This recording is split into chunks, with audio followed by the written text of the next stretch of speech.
importante yung kasing makita natin yung totoong sitwasyon. Kasi mahirap pong kumuha ng solusyon na hindi natin mismo na nararanasan yung dinaranasan ng mga kababayan natin. So, yun po ang ginawa natin sa tulong nga po nila Kong Nelson, nila Gov. El Rey, ng lahat po ng mga opisyalis natin dito sa Kabikuran, nila Gov. Noel, para po talagang masolusyon na natin once and for all itong malaking problema sa Maharlika at saka sa Andayan.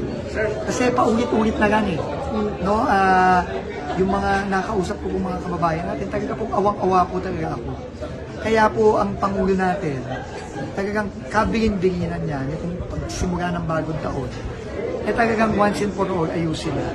So talagang legacy po ito ni PBBM at talaga pong inutusan niya akong pumunta dito para tignan ang totoong problema, para hanapan na natin at gawan na natin ang pangmatagalang solusyon. Hindi yung ayusin natin ngayon, masisira ulit sa susunod na taon, eh tama na ho yun.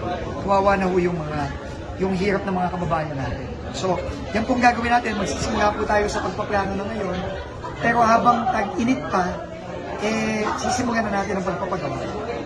So ngayong taon possible yun? Oo, magsisimula na po tayo, definitely, bago pa magtag-ulan ulit, magsisimula na tayo. Hindi na kung kakonti-konti yung Hindi budget. na. Ito po talagang todo na po tayo. Yun po ang kinumit po ng Pangulo dito kung anong kailangan pondo para ayusin ang buong Maharlika highway mula norte hanggang Mindanao. Ibibigay na po natin ang gagawin na po. Mga contractor, di ba, parang may problema ng mga contractor. Meron ba kayong parang napipisil? Hindi po. Alam niyo naman po, ang importante lang, ang kontratista, maayos at magaling. Hindi po yung nangongontrata sila para lang mamigay ng kickback at saka magnakaw. Hindi naman ang importante.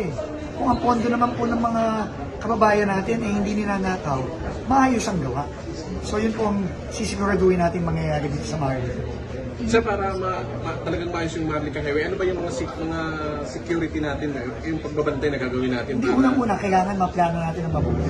Ang problema kasi sa mga nakaraan, puro patsi-patsi ang trabaho. Hindi ganun ang pagpapagawa ng kalye. Kailangan alamin ano ba ang problema tayo, lalo ba sa Andaya. Ang malaking problema dyan, yung tubig dumadaan sa ilalim.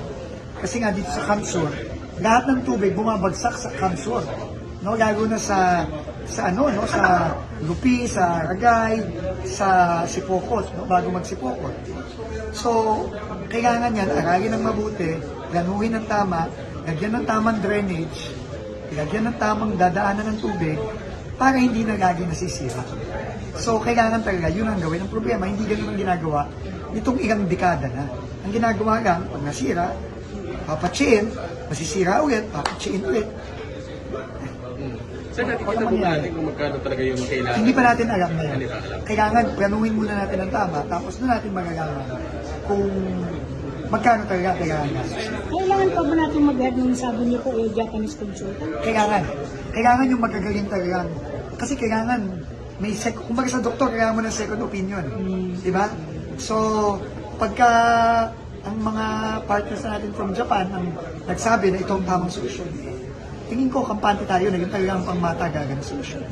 Saan na ang punta natin ngayon? Pabalik na po ako ng Maynila. Oo, so, dadaanan po ulit natin ito. Ingat po kayo, baka yung kaso-kasuan nyo naman. Salamat po. Salamat po. Salamat, sir. Sige po. God bless po. Sige po.